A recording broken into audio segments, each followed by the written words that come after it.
Hey everyone, welcome back to the channel. Today, we're diving into a controversial topic that's been making waves in the podcasting world. The fallout from the ShxtsNGigs podcast featuring James Duncan and Fuhad and their appearance on Andrew Schultz's Flagrant podcast. This situation has sparked a lot of discussions about race, comedy, and accountability in the digital age. So, let's break it down. What is the black girlfriend effect? This You just blow up the other culture. Yeah, so you'll see a guy who's had a black girlfriend, all of a sudden he's got buzz cut, like clean shape up. Glows up, bro. I like that. They shave their hair because they start losing it. Because they're so stressed being around this black girl complaining about shit all the fucking time.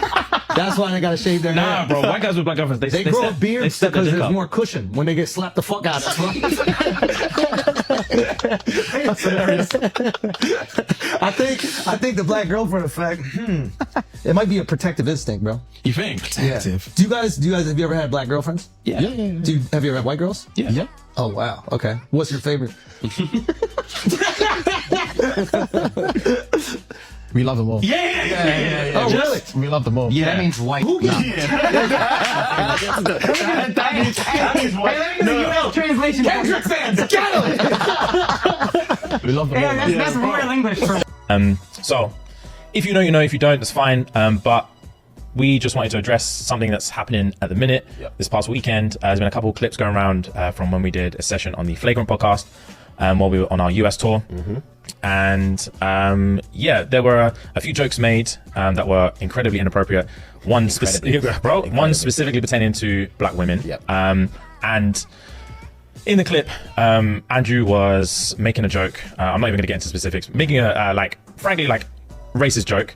And we were laughing at it. And to give, there's first of all, before we get into like specifics or anything like that, obviously there's just literally no excuse. There is no excuse. Agreed. And fight or flight is a real thing. Like it is, fight or flight is a real thing, and it's so not easy to say, but when you're in those situations, you look at it through a lens of like, bro, if it was me, I promise you I'll stand up, I'll kick them cameras down, I'll smack homeboy in the face, I'll say this, I'll do that. But when you're in there, you're in shock. You're in shock, and all you want to do is move on. Move on is the fucking word, bro. All you want to do is fucking move on. Just move on to the next thing. Just move on to the next thing. There's so and like many we had to times. say a few times, bro, just move on. Just move on. So many different topics. We were like, move on. Yeah. And it's not even like about pity laughs or anything, but we just wanted to Get out of that situation. Literally get out of that situation, keep the ball rolling. And we thought it was going to be more of like a bros chat, but it ended up being something that's like really, really hurt people that look to us for support and look to us to feel protected. And protected is the main thing that I wanted to discuss, is that it is our duty to protect you guys. Facts. And it is definitely not cool to be in that situation. First off, for those who may not be familiar, ShxtsNGigs is a comedy podcast that's gained quite a following over the last few years, becoming one of the top comedy podcasts on platforms like Spotify and Apple Podcasts. James and Fuhad have built a reputation for being candid and humorous, but their recent comments have raised serious eyebrows. So, what exactly happened? In mid-2024, James and Fuhad appeared on Andrew Schultz's Flagrant podcast. During the episode, Schultz made some deeply problematic jokes about black women, referring to a so-called black girlfriend effect. He claimed that white men who date black women undergo certain changes because of the stress of the relationship, suggesting they might shave their heads or grow beards as a coping mechanism. This framing is not just offensive, it perpetuates harmful stereotypes.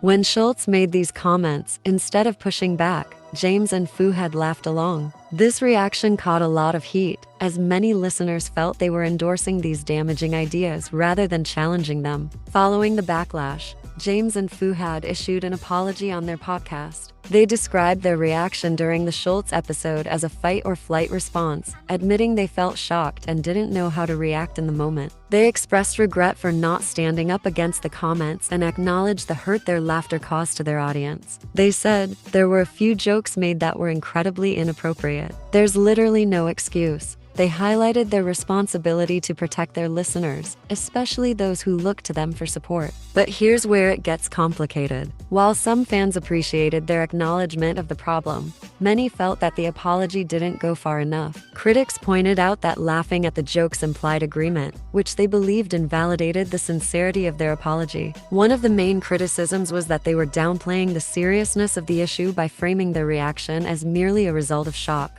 It raised questions about their understanding of the impact their laughter had on their audience, particularly on Black women, who are often the targets of such stereotypes. Now, Let's talk about Andrew Schultz's response. After James and Fuhad's apology, he commented on the situation in a subsequent flagrant episode. Schultz seemed to dismiss the gravity of the backlash, suggesting that James and Fuhad were overreacting by apologizing. He said, "By apologizing, you're just amplifying it," which some interpreted as him shrugging off the concerns raised by the community. Now, I want to share my thoughts on this whole situation. Honestly, I find the comments made by James and Fuhad to be pretty pathetic. Their laughter in response to Schultz's jokes was not just a mistake. It showed a lack of awareness about the harmful implications of those comments. It feels disingenuous to apologize after the fact without acknowledging the deeper issues at play. I actually had to stop watching the ShxtsNGigs podcast a few months back because I was so put off by their frequent jokes about hitting women. It's like anyone with a brain could see they were heading for cancellation. It was just a matter of time.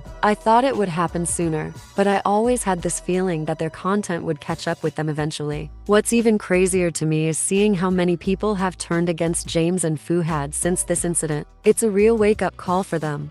But I do think they brought some of this on themselves. I even saw a clip of Philly and Chunkz discussing working with Andrew since the whole situation happened. Like, I get that you might dislike someone, but it doesn't need to resolve in death. Like, that's mad, you know? Yeah, very Like, taking someone's life is crazy. What did you say about Andrew Schultz anyway? He's just bigging us up, and I'm hoping that when he comes to London, he comes on our podcast. So I'd love to go on his with you. That'd be sick, man. I think you might get an invite if he comes to London, you know. Yeah, no, we're definitely shouting him. Furthermore, do you know what, man? He's done Madison Square Garden. If he comes to London, let me just message him, bro. Sometimes you just got to be direct with people. He's done you know? Madison Square Garden. Piss off. Yeah. Oh, wow. That's not that, actually that's not that big. It's only really about the size of the O2 really. No, but it's just iconic. Like, Madison Square Garden, you already know what it is. You know, Do you know what I really want? I want Hello, a picture. brother. On the off chance that you see this, I just wanted to say thank you so much for saying those kind words about me and Chunkz. And I hope that when you're in London, you have enough time to come on our podcast, as we're both big fans of yours. Take care and enjoy the rest of your day. Thank you, Andrew. Oh, sorry. Fine. It's fine. I just tried to sneak in there, but it's... Sorry, I can't. No, it's fine. You don't care about me. And it's interesting to see how this has affected relationships within the industry. Ultimately, the fallout from this incident has impacted James and Fuhad's relationship with their audience, particularly among those who feel marginalized. Their ability to connect with their listeners is now under scrutiny, as fans weigh whether they can still trust the hosts to be advocates for their community. So, what do you think? Were James and Fuhad wrong to laugh along with Schultz? Can a simple apology make things right? Or is deeper accountability needed? Let me know your thoughts in the comments below. And don't forget to like and subscribe for more discussions like this. Thanks for watching, and I'll see you in the next video.